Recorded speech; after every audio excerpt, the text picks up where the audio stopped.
যেমনটি আপনারা অনেকেই জানেন iOS 18.4 আপডেটটি চলে এসেছে প্রায় ১০ থেকে ১২ দিন হয়ে গিয়েছে। এর মধ্যে অধিকাংশ মানুষই এই আপডেটটিকে করে নিয়েছে এবং অনেকে এই আপডেটটিকে এখনো করেনি। যারা আপডেটটি করেছেন তাদের মধ্যে অনেকেই এই আপডেটের মধ্যে অনেক রকম বাগ দেখতে পাচ্ছে এবং অনেকে এই আপডেটটি করে সন্তুষ্টও আছে। তো আজকের এই ভিডিওতে আমি আপনাদের দেখাবো iOS 18.4 আপডেটটি করার পরপরই আপনার ফোনে যে সেটিংগুলো আপনার চেঞ্জ করতে হবে। না হলে আপনার ফোনের পারফরম্যান্সটা ড্রপ করতে পারে। তো বেশি কথা না বাড়িয়ে চলুন ভিডিওটাকে শুরু করা যাক। আমাদের ফোনগুলোতে নতুন কোনো iOS আপডেট করার পরপরই আমাদের ফোনে নেটওয়ার্ক ইস্যু দেখা দিতে পারে এবং অনেকের ফোনে কানেকশন ইস্যু দেখা দিতে পারে, ওয়াইফাই ব্লুটুথ ঠিক মতন কাজ না করতে পারে। এইটাকে সলভ করার জন্য আপনার ফোনটাকে যখন আপনি আপডেট করবেন, আপডেটের পরে আপনার ফোনে এয়ারপ্লেন মোডটাকে একবার অন করবেন এবং একবার অফ করে দিবেন। যদি কোনো রকম কানেকশন ইস্যু থেকে থাকে ইনশাআল্লাহ সলভ হয়ে যাবে। এই চেঞ্জেসটা করতে হবে যাদের ফোনে অ্যাপল ইন্টেলিজেন্স সাপোর্ট করে। যখন আমরা iOS 18.4 আপডেটটিকে করব, আপডেটের পর যখন আপনি আপনার সিরিটাকে অন করবেন, আপনি ওল্ড সিরিকেই দেখতে পাবেন। তো এর জন্য আপনি সিম্পলি সেটিং অপশনে গিয়ে সেখান থেকে অ্যাপল ইন্টেলিজেন্সটাকে অন করে নেবেন।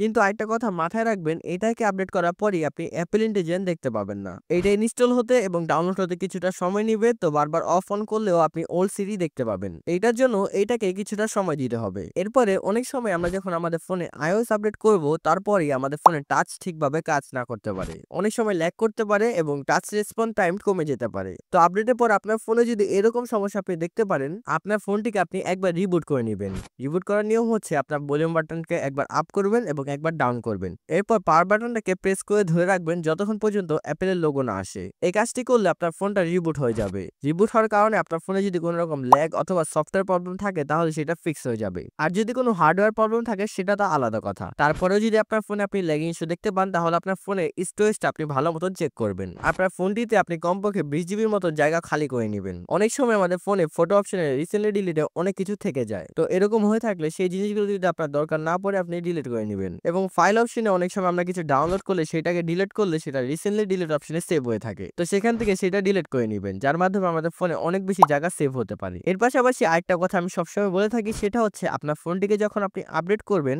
আপডেট করার পরপরই আপনি অ্যাপ স্টোরে গিয়ে আপনার ফোনের সকল অ্যাপগুলোকেও আপডেট করে নেবেন। কারণ আপনি যখন আপনার ফোনে নতুন একটা iOS আপডেট করবেন, তার সাথে আপনার ফোনে অ্যাপগুলো অপটিমাইজ হবে না। তো অ্যাপগুলোকে যখন আপনি অ্যাপ স্টোর থেকে আপডেট করে নেবেন, আপনার ফোনের আপডেটের সাথে সবগুলো অ্যাপ অপটিমাইজ হয়ে যাবে, যার মাধ্যমে আপনার ফোনটা আগের থেকে অনেক বেশি ফাস্ট রান করবে এবং অনেক সময় আমরা কোনো অ্যাপ ওপেন করলে সেটা অকারণে আবার ক্লোজ হয়ে যায়। তো এরকম ইস্যু থাকলেও আপনি যখন অ্যাপটাকে আপডেট করে নেবেন সবকিছু সলভ হয়ে যাবে। এর পাশাপাশি iOS 18.4 আপডেটটি করার পর আমাদের ফোনে ব্যাটারি ইস্যু অনেকাংশে বেড়ে গিয়েছে। আবার অনেকেই নাকি এই আপডেটটিকে করার পর আগের থেকে ভালো ব্যাটারি ব্যাকআপ পাচ্ছে, কিন্তু সত্যি কথা বলতে এই আপডেটটি করার পরে আমি আগের থেকে কোনো রকমই ভালো ব্যাটারি ব্যাকআপ পাচ্ছি না। আর এমনিতেও আমাদের দেশে ওয়েদারটা অনেক বেশি গরম, ফোনকে একটু ইউজ করলেই ফোনটা অনেক বেশি গরম হয়ে যাচ্ছে, যার কারণে আমাদের ফোনে ব্যাটারি ইস্যু আরো বেড়ে যাচ্ছে। এর বাইরেও আপনার ফোনে যদি কোনো রকম বাগ থেকে থাকে অথবা সমস্যা থাকে তাহলে আমাকে কমেন্টে অবশ্যই জানাবেন। আমি আপনাদের সহযোগিতা করার চেষ্টা করব। এবং যতটুকু জানা গিয়েছে অ্যাপল iOS 18.4.1 আপডেটটি শীঘ্রই নিয়ে আসবে। এই আপডেটটি করার মাধ্যমে আমাদের ফোনে যদি কোনো রকম বাগ থেকে থাকে তাহলে সেগুলো সলভ হয়ে যাবে এবং আশা করা যাচ্ছে সেই আপডেটটি করার পরে আমাদের ফোনে ব্যাটারি ইস্যু আগের থেকে কমে যাবে। আর আপনাদের অসংখ্য ধন্যবাদ। মাত্র কিছুদিনের মধ্যে আমার চ্যানেলে 2000 সাবস্ক্রাইব পূর্ণ হয়েছে। আপনাদের সাপোর্ট সাথে না থাকলে কোনোভাবেই আমি এই পর্যায়ে আসতে পারতাম না। সকলে আমার জন্য দোয়া করবেন যেন সামনে আমি আরো ভালো কিছু আপনাদের সাথে তুলে ধরতে পারি। তো আপনাদের মূল্যবান সময়টুকু আর নষ্ট করছি না। যদি ভিডিওটা ভালো লাগে অবশ্যই একটা লাইক করে দিবেন এবং চ্যানেলে নতুন হলে চ্যানেলটাকে সাবস্ক্রাইব করে আমার সাথেই থাকবেন। ধন্যবাদ সকলকে। দেখা হবে নতুন একটা ভিডিওতে।